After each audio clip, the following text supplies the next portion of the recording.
à tous.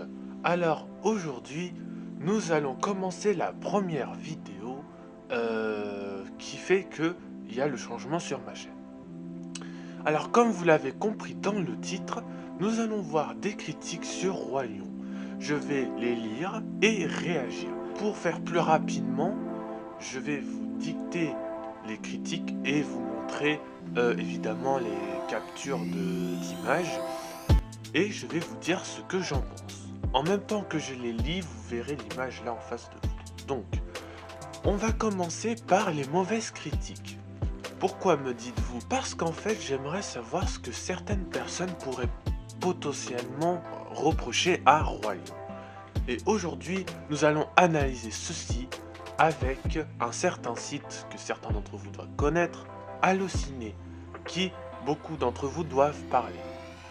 Alors, je vais commencer par lire les commentaires et vous dire ce que j'en pense. Parce que, qu'est-ce qu'on peut bien reprocher à Roi Lion? Puisque ça peut être qu'une bonne chose. Cependant, nous allons commencer à lire. Et c'est parti. Alors, nous allons commencer par les critiques avec 0 étoile. Sachant que je ne crois pas que 0 étoile ce soit possible d'en mettre sur tous les sites. Je crois que sur certains, on commence par ceux qui ont 0 étoile. Puisque c'est quand même assez étrange. Il y a actuellement 26 critiques. Le jour où je fais cette vidéo, il y a 26 critiques où il y a 0 étoile. Et si vous voyez le capture d'écran, on voit bien que il y a beaucoup plus de gens qui ont mis 5 étoiles en premier. Ensuite, il y a les 4 étoiles. Très peu de 3 étoiles, un peu plus de 2 étoiles.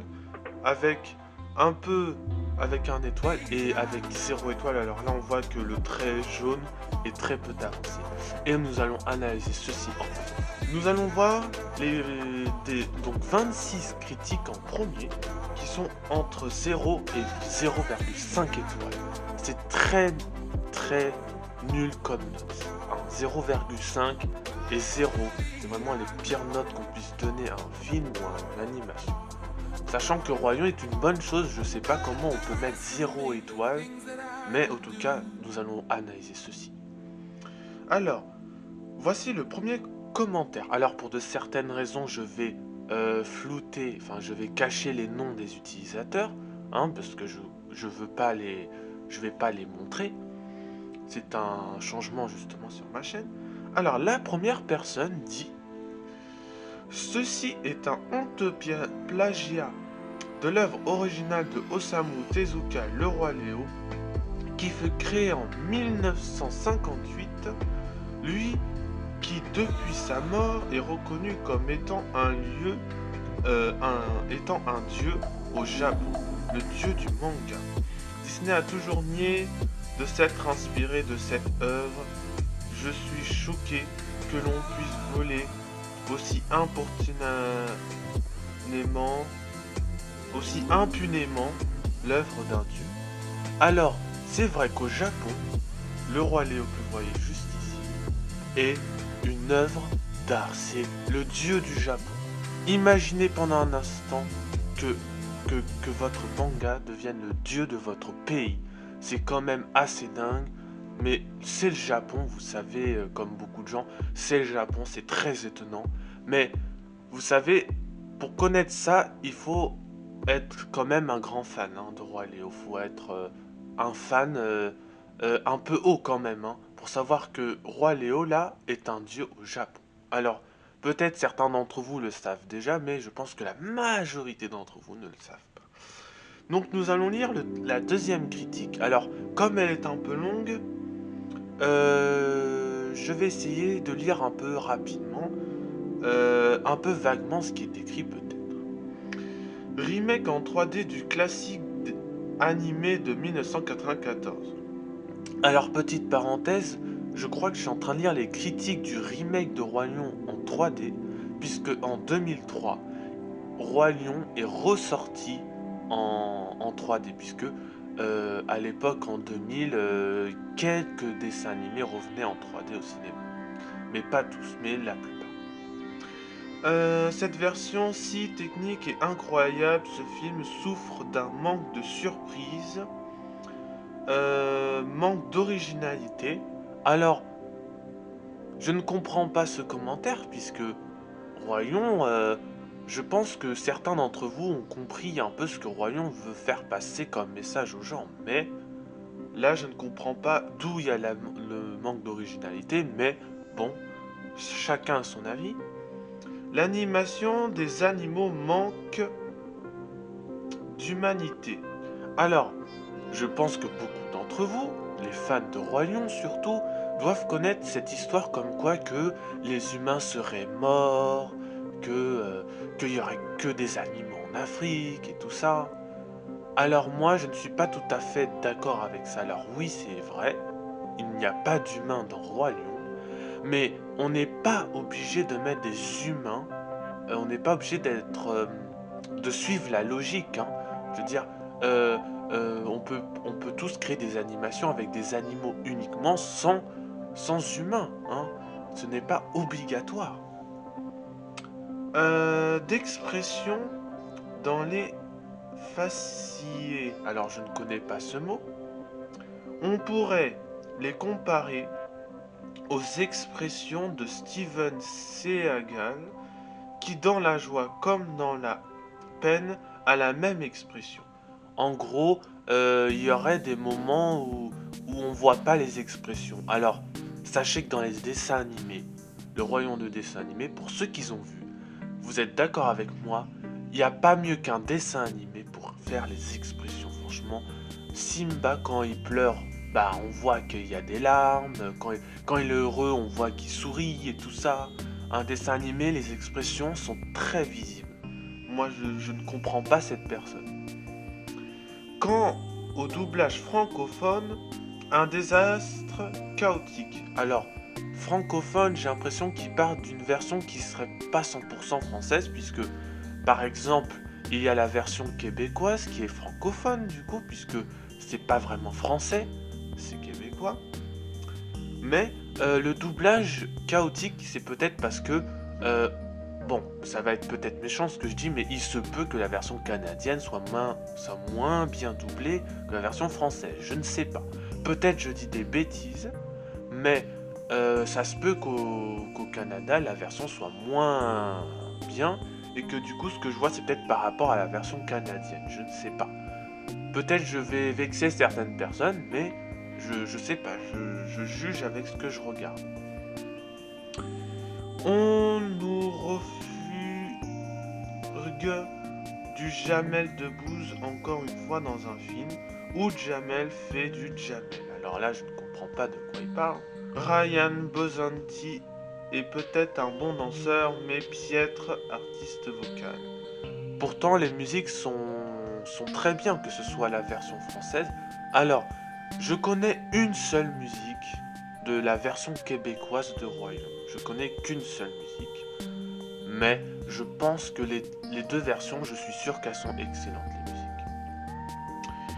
Juste du marketing, comme disait un vrai acteur de doublage, Richard Darbois, où sont passés les vrais artistes de doublage comme Jacques France, Patrick Poivet et j'en passe. Alors, selon lui,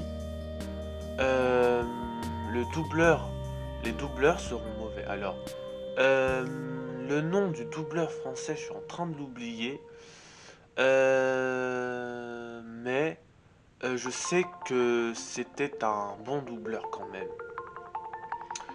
On préfère miser sur des noms et non sur le talent. Il suffit d'écouter la bande-son calamiteuse, notamment la reprise de Hakuna Matata. Le reste est du même triste acabit, bref, à voir juste une fois et aussitôt oublié. Alors, toi qui as mis ce commentaire, je pense que de voir Roi Lion et après de l'oublier aussitôt, c'est-à-dire genre l'oublier très très vite, alors là, je ne comprends pas ce que tu racontes, parce que Roi Lion c'est quand même une excellente chose. Je ne sais pas pourquoi est-ce que tu dis ça, mais après, je ne sais pas pourquoi ces gens ont mis 0 ou 0,5 étoiles, parce que franchement, vous imaginez, vous travaillez sur une animation qui pour vous va durer peut-être 1h30, Mais pour ceux qui ont fait le dessin animé, ça a duré des jours, des mois, peut-être. Bon, peut-être pas forcément des années, mais ça demande des semaines, des mois, des jours, plein de travail avec plein de gens techniques, machin. Et toi, ce que tu trouves à dire, c'est ça, qu'une fois que tu l'as vu, faut l'oublier très rapidement. Mais imagine que tu fasses quelque chose, c'est le meilleur truc que t'aies fait de ta vie, et en fait, t'as quelqu'un qui dit, bah faut l'oublier ultra vite en fait. C'est très vexant. Voici le troisième commentaire.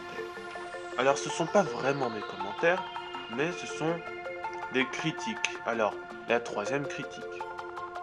Un héros banal et tête à claque. Simba, bien sûr.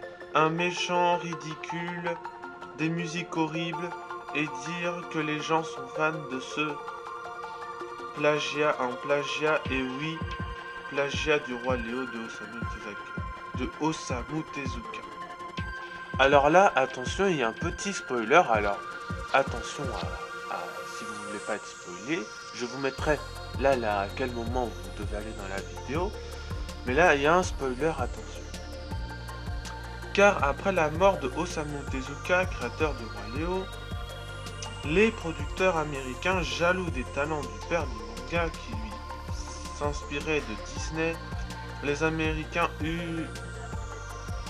copient sans demander la permission à la Tezuka Productions. Depuis la mort des maîtres Tezuka et Disney et les îles de ce dernier, avec Pixar, le sort de la bouse depuis La Petite Sirène, mise par 3 films superbes, Cendrillon, Réponse et surtout la Reine des Neiges.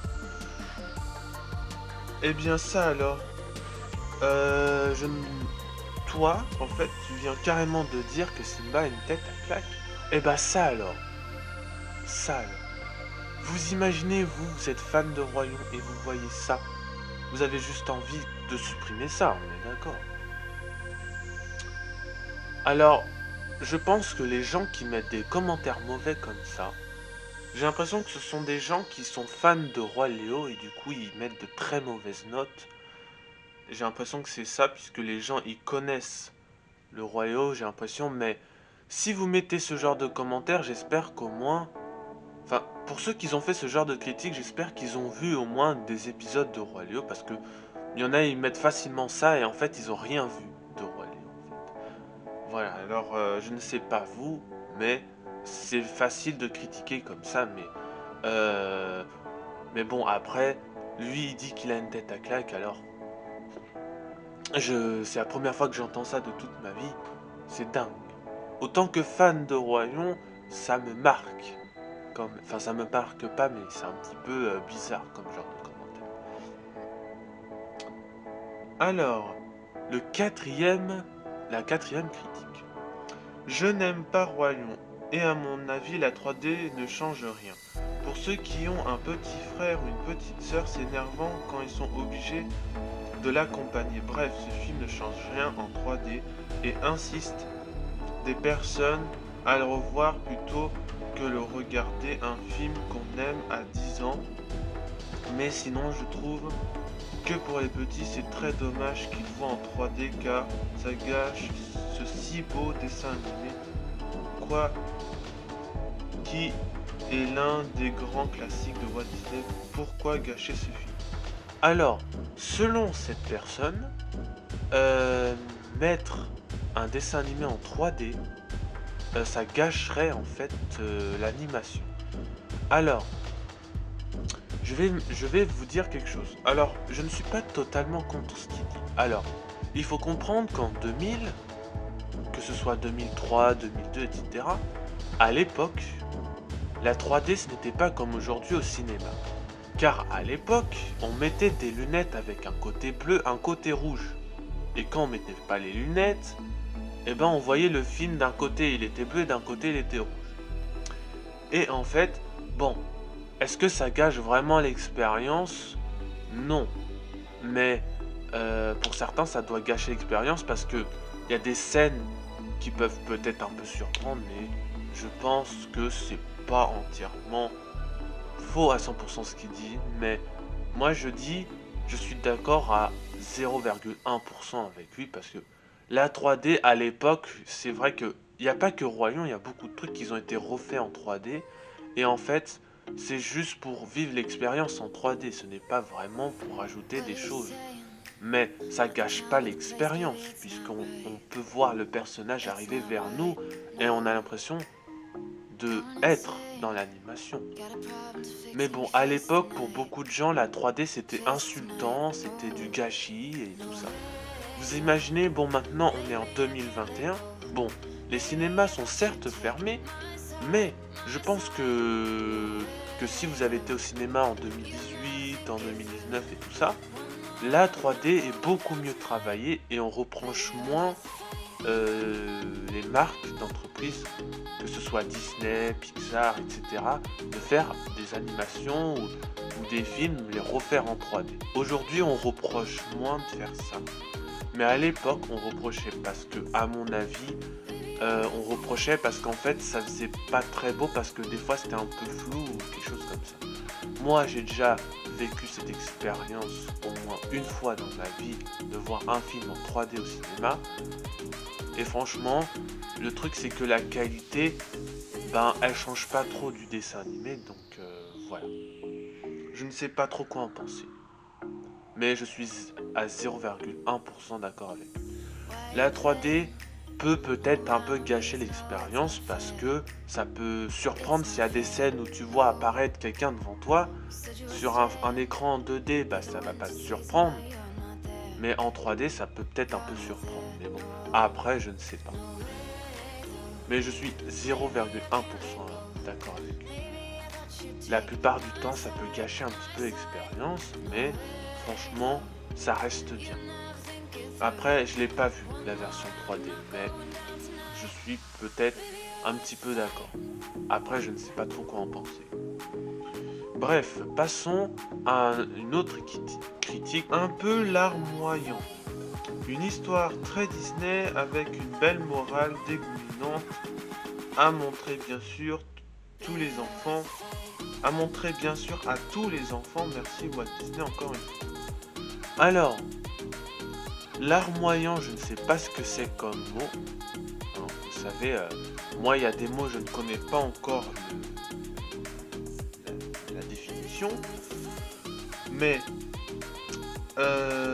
la morale dégoulinante, je pense que je suis 1% d'accord avec toi. Pourquoi? Parce qu'en fait, alors, on est tous d'accord que la mort de Mufasa a choqué toute une génération d'enfants, hein, mais c'est vrai qu'il n'y a pas une très bonne morale dans le film, parce que quand on approfondit un peu, bon,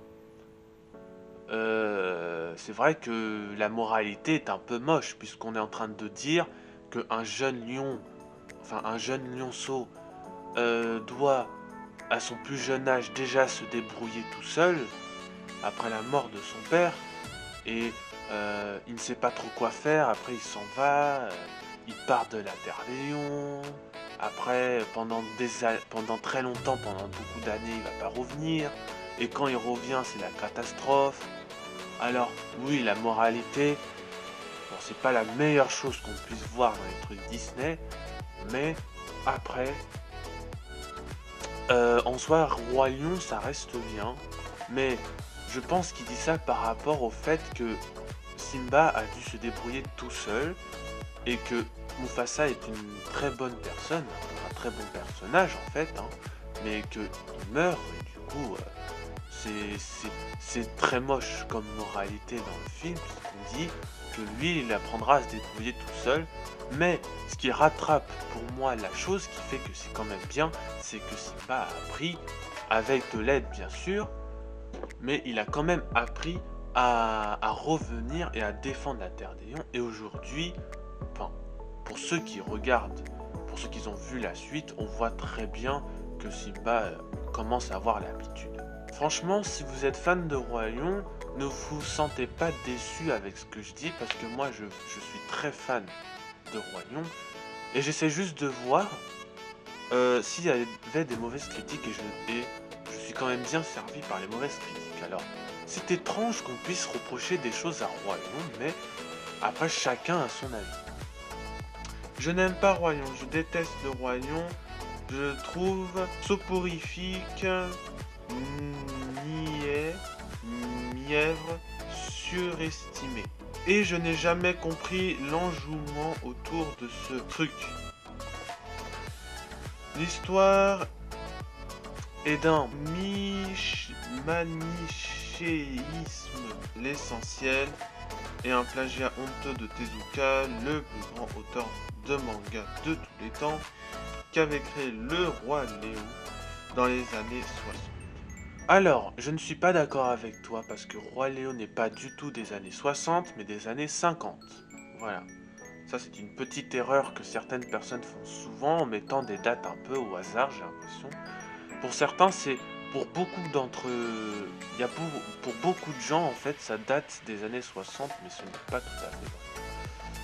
Je vous raconterai ça mieux dans une autre vidéo exprès qui sera faite exprès pour ça. Disney, ces escrocs, ont toujours réfuté le plagiat même si c'est terrible. Un exemple parmi tant d'autres, l'équivalent japonais de Simba s'appelle Kimba. Alors, c'est vrai que Léo s'appelle Kimba en version anglais et aussi un peu... Alors, au Japon, enfin, en anglais, c'est vrai qu'on l'appelle Kimba. Il s'appelle pas Roi. Mais tout ça, je vous en parlerai dans une vidéo exprès. Là, pour l'instant, je vous dis le moins de choses possible là-dessus. C'est exactement comme tous les Disney, ça apprend que l'amitié est trop cool. Tu vois, que les moches flippants sont vilains et que tout est blanc ou noir. Ça t'apprend à penser en noir et blanc, mais avec de l'argent pour que ça se passe.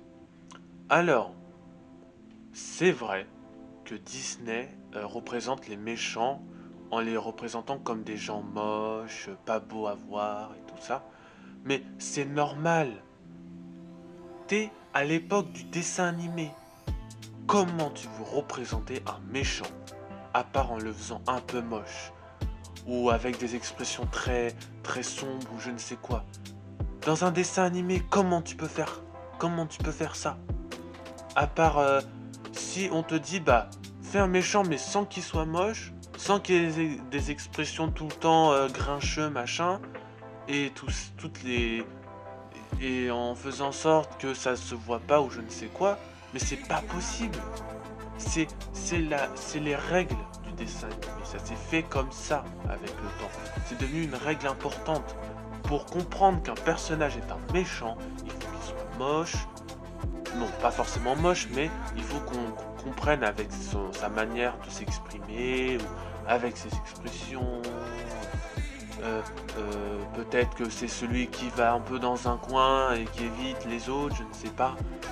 Mais les dessins animés, c'est obligé que ce soit un petit peu...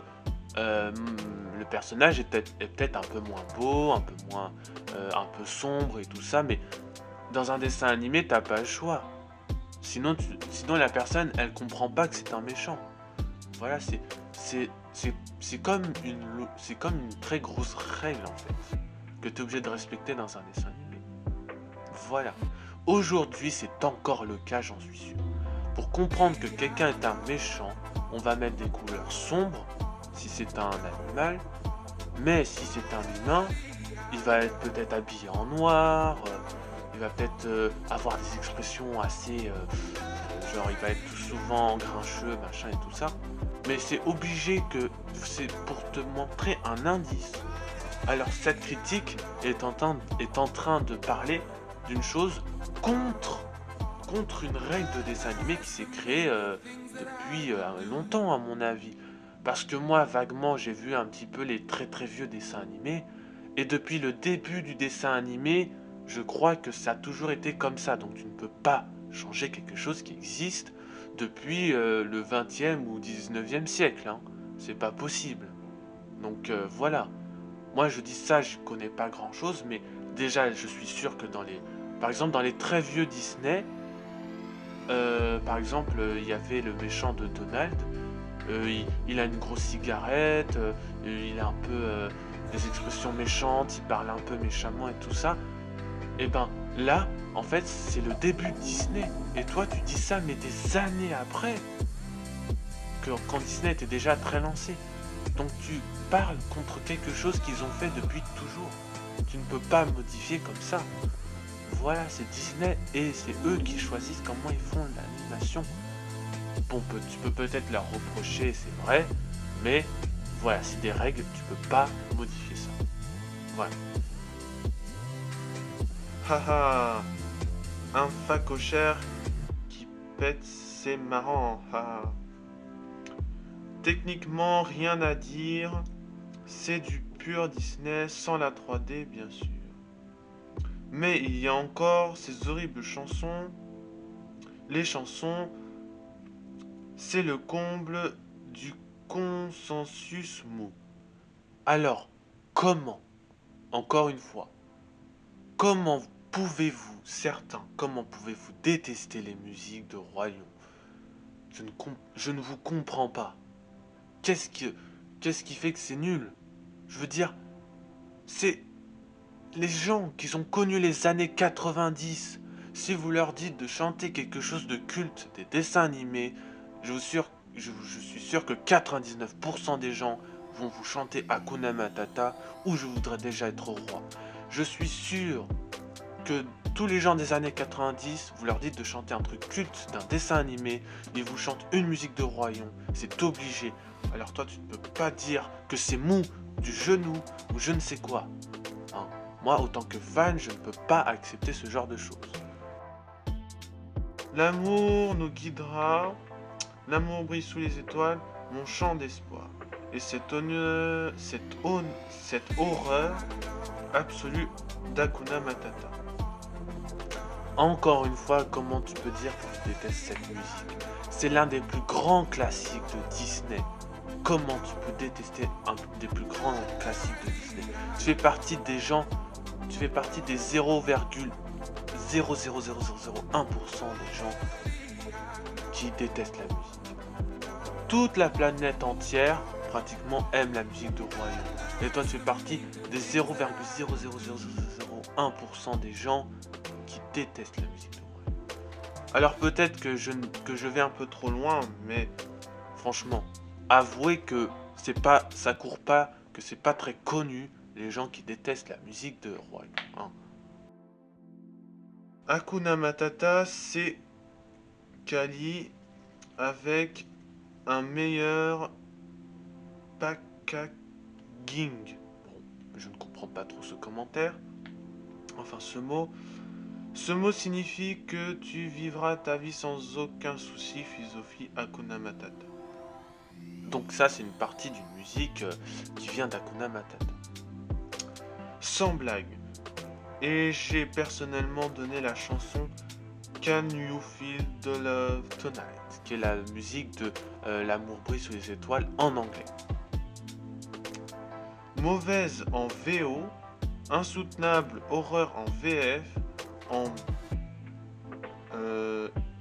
oula, c'est un peu grand comme mot. Un castor qui pourrait en manger, donc là je modifie ce qu'il dit. Entendre des personnes de mon âge chanter Can You Feel the Love Tonight, parce que ça me rappelle leur jolie enfance, Donc là, c'est en parlant un peu d'une certaine façon, sans tenir compte de ce qui est dit plus haut, cela mérite une douche de napalm. alors j'ai aucune idée de ce que ce mot veut dire. Le royaume, c'est du vide emballé avec des millions de dollars et des dessins colorés. En somme, le royaume est une œuvre de bas de gamme. C'est simplement la conséquence d'une incroyable collecte, d'un élan d'amour pour pas grand chose qui fait que de cette œuvre quelque chose d'absurdement culte. Ajoutez à ça le fait que en société vous avez le malheur de dire que vous n'aimez pas ce film, vous verrez quasiment Là, attention, il y a un mot que je peux pas dire puisque ça va trop loin. Et la coupe est pleine. Et c'est le même genre de film que la Ralph. Alors je ne sais pas de quoi il parle. Interdiction de mettre en doute la qualité d'un film sur l'autel de l'émotion ou des souvenirs de enfants, auquel ce sera le goudron et des plumes. D'ailleurs, je suis essayé à une petite analyse comme celle que l'on faisait sur Chateaubriand en première, ça rappellera des souvenirs à tous. Bon, alors là, il est en train de partir très loin du sujet. Je ne comprends même pas la suite de son commentaire. Attention, là, il y a un très grand spoil. Alors, je vous mettrai le temps où vous pourrez aller. Alors, désolé de dire ça, mais c'est parce que il y a des... Le royaume, c'est l'histoire d'un royaume dirigé par une famille royale autoritaire tombée en délinquance après la mort accidentelle de son roi, tout puissant Mufasa. Alors, c'est Scar qui l'a fait tomber dans le ravin, je crois que c'est comme ça que ça s'appelle. Alors, il est pas mort par accident. Déjà, quand tu dis ça, c'est que t'as pas vu tout le dessin. Bien que le jeune et là il dit un mot que je ne peux pas dire, Prince Simba soit présenté, alors je pense qu'il a fait une faute de frappe, soit présenté je pense, hein, pour hériter du trône. Celui-ci part en exil dans un camp hippie, ne pouvant supporter la pression. Scar, frère du roi et responsable du coup d'État, instaure une dictature communiste à l'aide d'immigrés exploités et rejetés par la famille royale depuis des années. La dictature du prolétariat qui raconte bien des opposants au sein de la famille royale. Alors là, je crois que c'est les gens qui racontent comme quoi que Disney a fait... En fait, je crois qu'il y a eu des trucs comme ça sur Disney, comme quoi que... comment dire, comme quoi que Scar ressemble beaucoup à un espèce de soldat qui dirigerait d'autres. En fait, ce serait le chef, en fait, le commandant, et les hyènes, en fait, seraient des soldats. Mais je n'y crois pas du tout à cette histoire. Grâce à la force, Scar arrive à imposer la parole du peuple malgré la mauvaise volonté des nantis. Alors je ne vois pas de quoi il parle. Mais là, je crois que tu es en train de partir carrément dans une histoire qui n'a rien à voir avec Royaume. De retour d'exil après quelques années passées à fumer de la Marie-Jeanne. Alors je ne comprends pas de quoi il parle. Avec Jay et Silence Bob et Jeune Prince trouve pas mieux que se venger en prétextant le droit divin, le droit du sang. Alors je pense qu'on va arrêter là parce que ce commentaire est beaucoup trop long. Nous allons arrêter la vidéo là car ça fait très longtemps que je tourne. Mais il reste encore beaucoup de commentaires comme ça. Si ça vous intéresse, je ferai un épisode 2. Mais là je peux pas lire ce commentaire, il est beaucoup trop long. Donc je ne vais pas vraiment arrêter la vidéo là. Mais le problème c'est que si je fais ça pendant très longtemps, la vidéo va durer 1 heure. Et je ne ferai pas de montage en fait. Enfin si, je ferai un montage mais ultra rapide. Mais en tout cas, ce qui est sûr, c'est que je n'ai rien coupé parce qu'en fait, il faut que vous ayez le plus d'informations possible. Mais sauf pour les spoils, bien sûr, pour ceux qui n'ont pas vu. Mais sachez que je suis impressionné par les commentaires comme ça parce qu'en fait, pourquoi est-ce qu'on dit que Scar c'est un soldat je sais pas quoi et tout ça, je veux dire, d'où ça sort, hein, parce que vous n'allez pas me faire croire que Scar, un personnage qui est juste un mauvais lion qui veut remplacer son frère pour être roi et tout ça, vous allez pas me faire croire que c'est juste ça, à partir de ça, comment vous pouvez dire, à partir d'un lion méchant qui veut juste être roi à la place de son frère, juste ça, hein, un script très simple, comment on peut passer de ça à un truc comme quoi que c'est un complot ou je ne sais quoi? Comment vous pouvez passer d'un truc aussi simple à un truc très haut comme ça? Je ne vous comprends pas alors. Alors oui, c'est des hypothèses qui font que ça fait que c'est intéressant, machin bidule, mais non. Une bonne fois pour toutes, non. Roi Lion n'a rien à voir avec ces vieilles histoires de guerre et je ne sais quoi. Non. Disney, je pense que quand ils ont eu ça, ils se sont dit mais qu'est-ce qu'ils racontent? Nous, on n'a rien à voir avec ça. Alors attention, moi je dis tout ça parce que je suis fan de Roi Lion et je ne crois pas à toutes ces histoires parce que franchement je trouve que ça va trop loin. Mais après chacun a son hypothèse. Moi des fois j'ai des hypothèses qui vont un peu loin, mais bon, soit. Mais je vais arrêter la vidéo là. Alors si la vidéo est trop longue, je suis désolé, mais le temps tourne et je n'ai pas... Je me suis un peu concentré. Alors, moi je trouvais ça intéressant, je voulais continuer, mais il y a beaucoup trop de critiques. Elles sont beaucoup trop longues. Et je ferai un épisode 2 si ça vous intéresse. De toute façon, que ça vous intéresse ou non, je ferai un épisode 2 parce que j'ai envie de voir la suite. En tout cas, au revoir à vous. N'hésitez pas à rejoindre ma page Discord. Et petite parenthèse, pour moi, Royaume, c'est juste quelque chose d'excellent. Je ne reproche rien du tout. Voilà. Alors voilà. Cependant, au revoir à vous, bonne journée et au revoir.